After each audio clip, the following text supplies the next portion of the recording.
Salutations à toutes et tous, aujourd'hui on se retrouve non pas pour parler de cinéma, mais de série.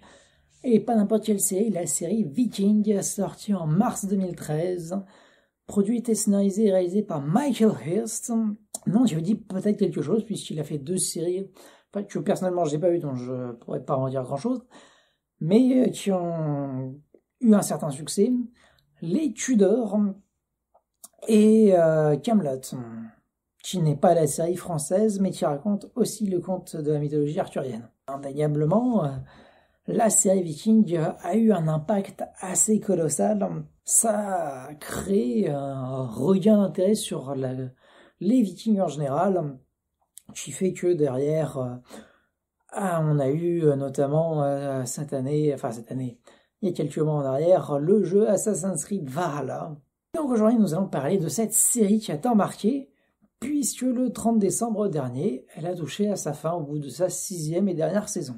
Donc ça raconte l'histoire de Ragnar Lodbrok, interprété par Travis Fimmel, et qui était un petit fermier local de Scandinavie, enfin de plus ou moins Norvège, proche de Kattegat, qui est une ville portuaire, enfin une grande ville portuaire commerciale et tout. Enfin, le principe c'est que c'était plein de petits villages gouvernés par des jarls, l'équivalent de maires. Mais dire jarl, ça fait plus classe, surtout que c'était plus des chefs de guerre, donc chefs de guerre, mais maires, qui dirigeaient leur village et tout. Et donc, à l'époque, tous les jarls se foutaient plus ou moins sur la gueule, se faisaient des raids les uns contre les autres pour s'auto-piller, donc en gros, c'était de l'appauvrissement généralisé. Mais ils se disaient, bah c'est un peu con de s'entretuer entre nous, alors qu'on pourrait aller massacrer ces bandes de cons de catholiques de merde. Surtout qu'en plus, ces bandes de débiles, tous les dimanches, ils vont à la messe, leurs villes sont désertes, ils sont tous réunis sans armes dans les églises. Si on allait leur défoncer la gueule à ce moment-là, c'est-il pas intelligent à faire? Bah si. Puis comme ça, on leur pille leurs ressources, et puis nous, on s'enrichit pendant qu'on les détruit eux. C'est tellement plus mieux. Donc voilà, donc Viking, c'est ça. Avec donc Ragnar Lodbrok qui a écouté des récits de voyageurs qui lui ont expliqué le principe de la boussole, le principe de le soleil il se lève à l'est, il se couche à l'ouest, et puis il passe au sud et tout ça, et puis on peut quand même, grâce à certaines pierres, voir à travers les nuages pour quand le temps est dégueulasse, pour quand même se repérer. Donc voilà. Il a plus ou moins découvert la boussole avant l'heure. Et grâce à ça, il a pu aller sur les terres inexplorées de l'Angleterre, enfin inexplorées pour eux en tout cas, de l'Angleterre pour aller y faire des raids. Donc c'est ça la première saison où, le problème c'est qu'il y a un Jarl qui lui fout un peu sa misère au-dessus, en mode oh, respecte mon autorité. Et c'est là qu'on se dit que ceux qui ont fait le film Warcraft, ça je montre que j'ai le Blu-ray, c'est cool, j'adore Warcraft. Je vous en reparlerai peut-être un jour, mais en tout cas c'est une construction que j'aime beaucoup, dans le sens où on te tease un méchant, des enjeux et tout ça, mais qui se trouve qu'à la moitié du film, c'est résolu, et t'as des personnages qu'on croyait principaux, qui sont plus là après. Donc c'est une construction de scénario que je trouve extrêmement originale, qui change beaucoup la donne. Des personnages très charismatiques. Oui, c'est Travis Fimmel qui est le héros de Viking, qui est aussi le héros de Warcraft, le commencement. Donc c'est un film que je vous conseille. Et que évidemment, on sent que c'est des très grands fans de Viking. Donc Michael Duncan, un fils de David Bowie, qui est visiblement très fan de Viking et qui a beaucoup aimé ce principe de la première saison. Les personnages sont très intéressants. On notera surtout George Blackden, qui interprète le moine Athelstan, avec qui il forme un duo très intéressant avec Ragnar. Et donc après, la deuxième saison, c'est un peu prolongement de ça, mais en mode ça avait mis un peu de temps à s'installer et tout, mais donc là, voilà, on y va vraiment. On y met les deux pieds dans le plat. On va vraiment se vider l'Angleterre et tout. Ou en mode, Ragnar, voilà, il a beaucoup plus le pouvoir, donc il peut mieux gérer ça. Même si après, bon, il continue à avoir de plus en plus de mal à respecter l'autorité de quelqu'un d'autre. En fait, c'est pas tellement qu'il veut le pouvoir, mais c'est qu'il veut pas que quelqu'un d'autre l'ait. Enfin bon, en tout cas, si les personnes qui avaient de pouvoir, ça irait. Mais s'il y a quelqu'un qui commence à dire hop, hop, hop, moi je suis au-dessus de toi, non, bah non, bah non, non, non. Non, personne au-dessus de moi. J'ai pas envie d'être au-dessus des autres, mais je veux pas que personne soit au-dessus de moi. C'est pas encore du communisme, mais il y a des relents. Et après, dès la fin de la saison 2, déjà, il commence à se dire, bon, l'Angleterre c'est bien et tout, mais est-ce qu'il n'y aurait pas mieux à faire? Bien sûr que aussi, saison 3, il va commencer à se dire, voilà, faut aller en Francie. Donc la France, hein, pour ceux qui n'avaient pas suivi. Donc voilà, ça démarre extrêmement bien, des personnages charismatiques, des retournements de situation intéressants et tout. On découvre toute cette mythologie avec vraiment une bonne, très bonne gestion du rythme, extrêmement bien maîtrisée sur les 3 premières saisons. Même si, bon, bah, le truc c'est que il y a quelques déceptions en termes de gestion du temps. C'est-à-dire qu'on comprend pas pourquoi il y a des ellipses temporelles pareilles à chaque fois. On se dit pourquoi est-ce que à la fin de la saison, enfin au début de la saison 2, pourquoi est-ce que en fait il est pas retourné en Angleterre? Qu'est-ce qu'il fait? Voilà. Il est un peu trop passif, Ragnar, des fois. Puis ça le rattrape pas mal en saison 3. Mais voilà, les 3 premières saisons, il n'y a pas grand-chose à y redire. En plus, il y a les personnages du roi Egbert, de Judith qui arrivent en saison 2. Après, la Francie, ça renouvelle l'intérêt. Et même en saison 4, encore en première partie de saison 4, il y a encore du renouvellement d'intérêt dans le sens où, bon, bah le problème c'est que Ragnar il commence à faire n'importe quoi, mais il y a le Rollo et son histoire avec la fille de Roman Polanski. On se dit, bon, bah voilà, il y a des trucs un peu intéressants, il y a des pistes intéressantes à explorer un peu vite fait. Et même derrière, même si globalement c'est complètement foiré cette gestion-là, derrière, en saison 4, puis un peu saison 5-6, les fils de Ragnar renouvellent aussi l'expérience. Mais bon, voilà. Pour vous donner un avis un peu global, on a des excellents personnages, extrêmement bien développés et traités, surtout dans les 3-4 premières saisons. Mais après, la série a d'énormes soucis, dans le sens où elle va trop vite, en termes de développement temporel. Elle passe trop vite les époques, et du coup, elle fait vieillir trop vite certains personnages, et du coup, elle sait plus trop quoi en faire. Et il y a toujours des petits moments où on se dit pourquoi est-ce qu'en saison 2, il va pas plus rapidement en Angleterre? Pourquoi est-ce que Lagartha est un personnage à ce point détestable, de bout en bout? Alors, je suis désolé pour ceux qui sont très fans de Lagartha, principalement pour des raisons elle est extrêmement banasse et oh mon dieu, qu'est-ce qu'elle est belle. Mais bon, bah déjà, il y a mieux. Non, son personnage est complètement détestable, dans le sens où elle met beaucoup trop de pression à Ragnar, elle veut pas, elle essaye même pas de le comprendre, de le pardonner, ou truc comme ça. Et puis elle est trop castratrice, hein, et puis derrière, en saison 3, c'est une salope infinie.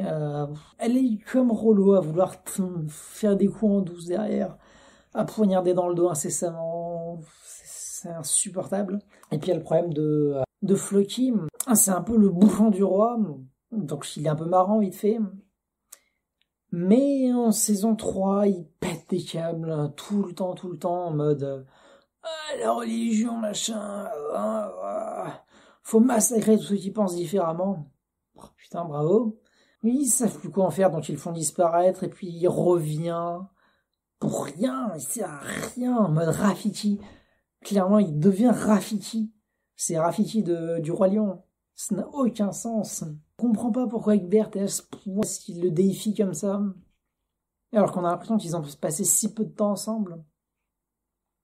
Et pareil, Ragnar de son côté, comme on a eu le saut temporel entre les 101 et 2, on comprend pas non plus pourquoi est-ce qu'ils ont été si proches directement. Les personnages sont bien écrits, extrêmement bien interprétés, mais il y a des sauts temporels et des gestions de personnages ils savent bien les démarrer, les introduire, les développer plus ou moins, Mais la deuxième partie du développement et puis tout ce qui est apporté une finalité à un personnage, c'est complètement foiré. La série ne sait pas le faire. C'est une catastrophe. À chaque fois, il y a des trucs intéressants qui sont développés. Genre Björn, quand il arrive, c'est pas mal. Franchement, j'aime bien. Et puis, c'est réfléchi. Je ressors encore des Blu-ray. Toujours sous blister parce que je les ai pas encore revus, parce que j'attends quelqu'un pour les revoir. Et puis, voilà. Dragon. Je vais être obligé de faire un peu mon protecteur de VF. On a quand même une société de doublage en France exceptionnelle. Et ils ont eu l'intelligence de donner au fils de Ragnar, donc Björn, le même doubleur VF que le fils du village de Burke. Ils lui ont donné le doubleur de Harold. Et je trouve ça vachement intéressant. Comme dans Assassin's Creed Valhalla, le fait de l'avoir donné au personnage principal le doubleur du chef de clan, enfin le Jarl de Dragon. Mais je trouve ça très intéressant, ces choix de VF. Donc voilà, donc je tiens à souligner des bons choix de VF, une VF très solide pour Viking. Mais donc par exemple, Björn, bon bah voilà, son personnage qui arrive comme ça, qui veut se prouver des choses à lui-même, son petit séjour dans la neige, voilà, c'est des trucs pas mal. Son histoire avec Shorun, ou Shogun, je sais plus, interprété par Gaye Weiss. Bon bah j'adore son personnage. Le principe de l'esclave, que voilà, il tombe un peu amoureux, donc il veut essayer de l'élever, mais en fait, il la respecte beaucoup plus qu'une esclave. Donc ça, leur romance marche extrêmement bien, et puis bon, elle qui veut être un peu une guerrière au bouclier, bon, à la rigueur, pourquoi pas. Et lui, à la rigueur, qui est trop faible pour lui dire non, machin, ça ok, pourquoi pas. Derrière, bon, bah, elle se fait défigurer, elle perd un peu confiance en elle, bon, ok, pourquoi pas. Mais derrière, quel enculé, quelle sous-merde, que putain, ça m'a fait sortir de la série comme c'est pas permis. C'est, ok, elle a une balafre, oh, mon Dieu. Mais même comme ça, elle reste absolument magnifique. Hein. Il aurait dû lui dire, mais je suis limite content que tu sois défiguré parce que je me retrouve tellement inférieur à toi. Bon, tu restes tellement, même avec ta cicatrice, tu restes beaucoup trop belle pour moi, mais limite, on s'en fout, voilà. Tu restes la plus belle femme au monde, comme ça. Et égoïstement, je trouve ça bien. Non pas que ça te remette à ta place, mais dans le sens où ça réduit légèrement le fossé incomparable.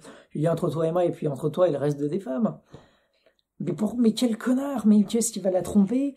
Qu'est-ce qui la laisse se morfondre dans son coin? Et puis, bon, on sait pas si elle est encore en vie derrière ou pas. Ok, saison 4, ok, renouvellement avec les fils de Björn, enfin fils de Ragnar qui sont devenus un peu adultes et tout. Faites quelque chose pour le casting, c'est pas possible d'avoir 2 enfants sur 4 qui ont à ce point 0 de charisme. Sigurd et Ilseik, mon dieu, qu'est-ce qu'ils ont 0 de charisme.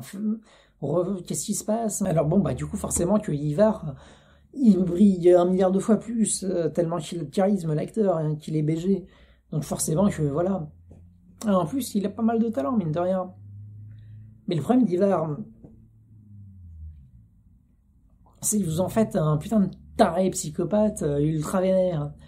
En saison 4, tu le vois massacrer des gens comme ça extrêmement facilement, même en rampant. Il a une classe folle. Et t'en fais un chef de guerre et tout, machin. Ok. Mais au final, il a accompli quoi? T'en fais genre que c'est un dieu et tout. Mais au final, il fait quoi? Même en saison 6, ok, chez les Russes et tout, c'est cool. Franchement, c'est cool. Mais pourquoi? Quelle finalité? Vous développez des trucs excellents dans cette série. Mais pour quelle finalité? Et pardon, mais au bout. Mon Dieu, quelle catastrophe. Le gars, il a un peu de charisme vite fait. Au final, si, un peu toutes ces histoires sont intéressantes. Mais le problème, c'est que je les connais déjà. Physiquement, c'est le clone de Ragnar. Ses envies de voyage, des trucs comme ça, bon, c'est Ragnar et Björn. Et puis, son histoire avec Marguerite. Pardon, mais une esclave comme ça, dont il tombe amoureux, qui l'épouse et tout. Bon, pardon, mais c'est Björn et Shogun. Ou Shorun, je sais plus. Et derrière, il reprend Torvi. Mais mon gars, mais t'as à ce point zéro personnalité que tu copies à ce point Björn, Ivar et... Enfin non, pas les trop Ivar, non, mais Björn et... Une fusion de Björn et Ragnar. Tu reprends la première love story de Björn, et derrière tu reprends carrément la femme de Björn. D'ailleurs, au passage, il y a des problèmes. Hein. Soit elle avait 10 ans quand elle a épousé le Jarl de 50 ans dans la saison 2, Torvi, et dans ce cas, pourquoi ils ont pris une actrice qui avait 20 ans? Soit il y a un problème, elle a eu un enfant à 50 ans dans la saison 6, il y a des problèmes. Et puis genre, oula, paye-toi ta couillère, hein. Soit elle a 40, 50, 60 ans en saison 6, enfin elle a minimum 50 ans en saison 6, un truc comme ça. Et avec un petit jeune de 20 ans, ah non, sacré couillère, hein. Puis sacrément bien conservé aussi, la vache. Et ça fait partie aussi d'un problème de la série. Comment est-ce qu'on peut à ce point développer des bonnes histoires et les finir à ce point aussi mal? Et comment est-ce qu'on peut faire à ce point d'excellent maquillage de vieillissement pour les hommes et de le faire à ce point pour les femmes? Pardon, mais entre une femme qui est censée avoir 20, enfin une actrice d'une vingtaine d'années qui interprète une fille de 15 ans ou une fille de 50 ans, tu vois pas la différence? Et quand c'est un gars comme Björn, mon dieu, enfin bon, ouais, non, ça fait un peu bébé attardé, mais à la fin, mais le gars, il est extrêmement crédible quand il est censé avoir 15 ans, que quand, enfin bon, après il y a aussi 7 ans d'écart, hein. Enfin non, plutôt 5 ans entre les tournages. Mais il est extrêmement crédible en tant que à peine pubère de 16-17 en saison 2. Il est extrêmement crédible en trentenaire après, beaucoup moins en quadragénaire, mais en trentenaire il est très crédible, quasiment, enfin ça passe très très bien. Et puis Ragnar aussi. Mais non, si je devais dire, effectivement, la série était excellente sur ses premières saisons. Et le problème, c'est que j'aurais envie de vous dire ouais, regardez les 3 premières saisons, c'est vraiment excellent et tout. Mais vous pouvez pas vous arrêter à la fin de saison 3. Vous commencez à 4 parce qu'il y a plein de trucs sympas et puis tout. Vous avez forcément saison 4. Et le truc, c'est que ça se termine pas, il n'y a pas vraiment de fin. Et puis derrière, tu te dis, bon, bah, saison 4 et tout. Et ça te tease la 105. Et bon, bah, derrière, tu vas mater la 105 et tu vas te prendre un gros tour dans la gueule. Parce que la 105 est nulle. Surtout la 5B. C'est nul. C'est guerre des fers, redondance. Tu as l'impression que tu recycles toutes les histoires. Lire Iceland, ça va nulle part, c'est chiant, mon dieu. Donc le problème, c'est que bon, bah voilà, vous êtes obligé d'aller après, vous tapez à 105, et puis là, vous êtes complètement dégoûté de la série, mais le problème, c'est que la 106, c'est un peu meilleur. Mais même là, la fin est... aucun sentiment d'épique. Je suis désolé, mais non. Je n'arrive pas à vous déconseiller la série, ni à vous la conseiller. Parce que franchement, c'est bien. Mais dès la saison 2, il y a des trucs qui disent « Ah, c'est un peu dommage !» Mais c'est vraiment excellent. Donc tu continues saison 3, et c'est encore un peu plus dommage. Mais ça reste quand même excellent. Donc du coup, saison 4, bon, pas oufissime, mais ça reste pas mal. Mais il y a tellement de trucs que... Oh là là.